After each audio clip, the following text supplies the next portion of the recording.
Feche os olhos por um instante e imagine a cena. Estamos em Jerusalém, no auge de seu esplendor. No Palácio Real, um jovem príncipe, Salomão, destinado a governar, senta-se aos pés de seu pai. Mas este não é um pai comum, é Davi. O pastor que se tornou rei, o matador de gigantes, o poeta de Israel, um homem segundo o coração de Deus, mas também um homem marcado por falhas catastróficas. Imagine o peso e a glória naquele ambiente. Davi, já envelhecido, com a sabedoria forjada no fogo da experiência, olha para seu filho e decide entregar-lhe a herança mais valiosa. Não o ouro do reino, não o poder do exército, mas um segredo. O segredo para uma vida que realmente vale a pena ser vivida. Bem-vindo ao nosso 4º dia de jornada por Provérbios. Hoje, nós não somos apenas leitores, somos testemunhas oculares deste momento sagrado. O capítulo 4 não é uma palestra, é um testamento.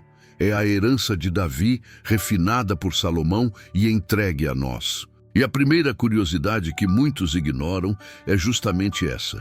A sabedoria que estamos prestes a receber é o resultado de uma corrente de legado, uma transmissão de fé e conhecimento de pai para filho. Salomão abre seu coração, tornando-se vulnerável ao dizer: porque eu era filho de meu pai, tenro e único em estima diante de minha mãe, e ele me ensinava. Ele está nos dizendo: isso que vou lhes falar não é teoria de um rei entediado, é o conselho que formou meu caráter, a lição que ardia no coração do meu pai, Davi. E que conselho era esse? Adquire sabedoria, adquire inteligência, não a desampares e ela te guardará, ama-a e ela te protegerá. A sabedoria é apresentada como uma pessoa, uma guardiã.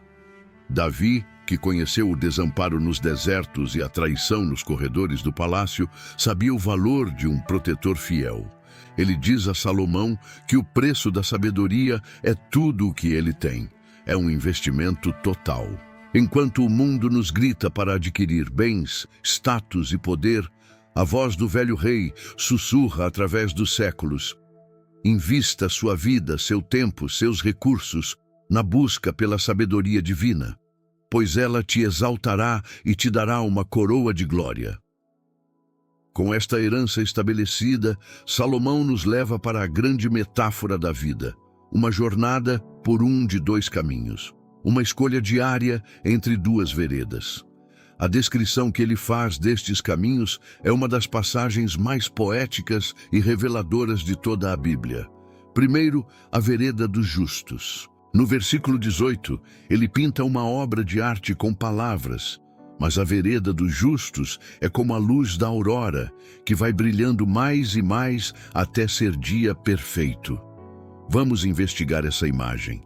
A aurora não começa com o sol a pino. Ela começa no escuro, com um brilho tímido no horizonte.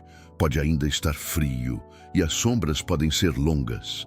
Mas a presença daquela primeira luz é a promessa inabalável de que o dia perfeito virá.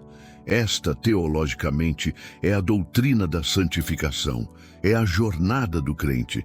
Talvez hoje sua luz pareça pequena. Talvez você ainda lute com sombras e com o frio da dúvida. Mas esta palavra é uma promessa para você. Se você está na vereda dos justos, caminhando com Cristo, sua trajetória é uma só: brilhar mais e mais. A direção é mais importante que a intensidade atual. É uma promessa contra o desânimo, uma garantia de que o progresso, mesmo que lento, é certo.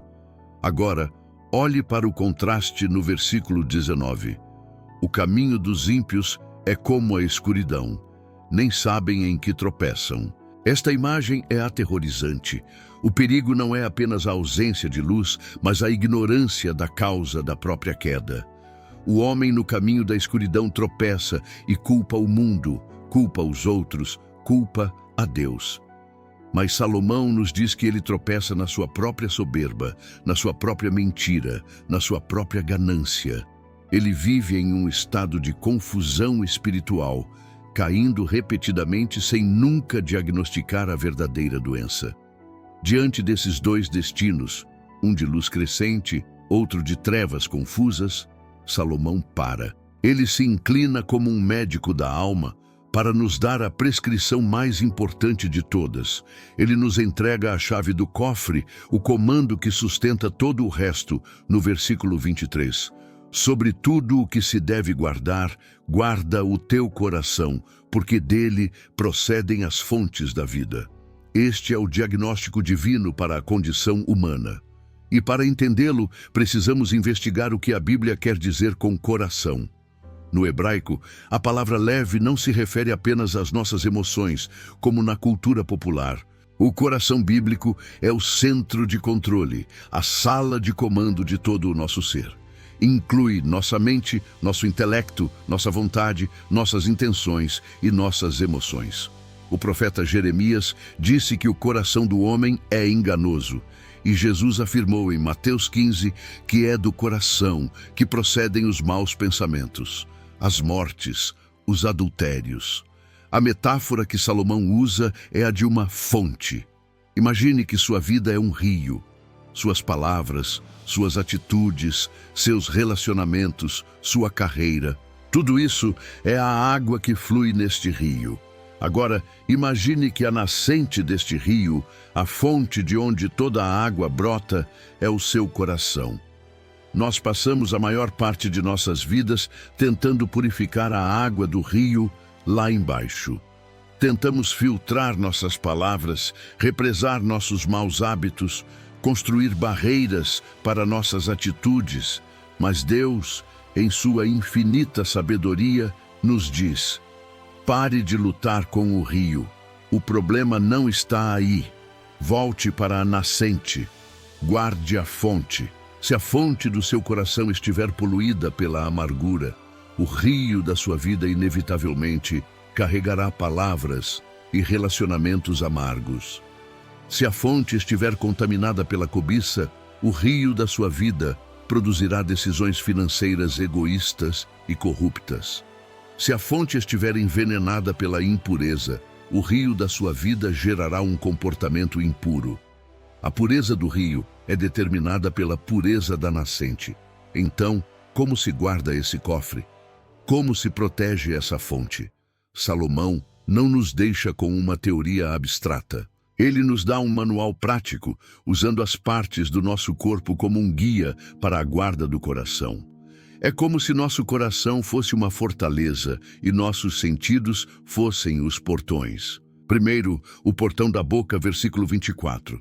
Desvia de ti a falsidade da boca e afasta de ti a perversidade dos lábios. A fofoca, a mentira, o sarcasmo, a reclamação.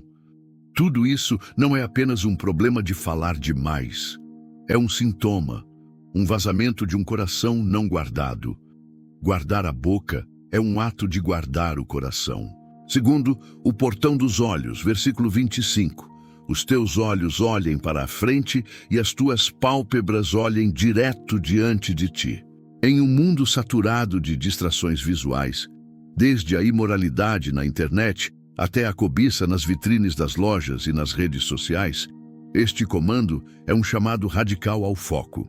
Onde você fixa o seu olhar determina a direção da sua vida. Guardar os olhos é proteger o coração da contaminação da cobiça e da distração.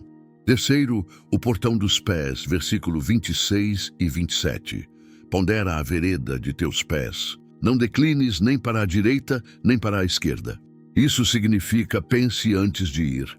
Analise os ambientes que você frequenta. Avalie as companhias com as quais você anda. Nossos pés nos levam a lugares que podem ou fortalecer ou comprometer a pureza do nosso coração. Guardar os pés é um ato de prudência espiritual. A grande e revolucionária lição de Provérbios 4 é que a vida espiritual saudável é um trabalho de dentro para fora. A cultura nos pressiona a gerenciar nossa imagem, nossa reputação, nosso comportamento externo. Deus nos chama para uma tarefa mais profunda e fundamental: guardar a nossa fonte interior. Porque Ele sabe que um coração que é dele naturalmente produzirá uma vida que o glorifica. A pergunta investigativa que este capítulo nos força a fazer é: o que você tem permitido que entre e polua a fonte da sua vida? Quais pensamentos, influências, conversas e imagens estão moldando a nascente de onde flui tudo o que você é e faz? Este é o chamado de Davi, ecoado por Salomão e amplificado pelo Espírito Santo para nós hoje.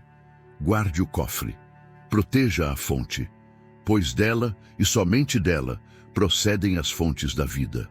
Qual destas ordens mais te desafiou hoje?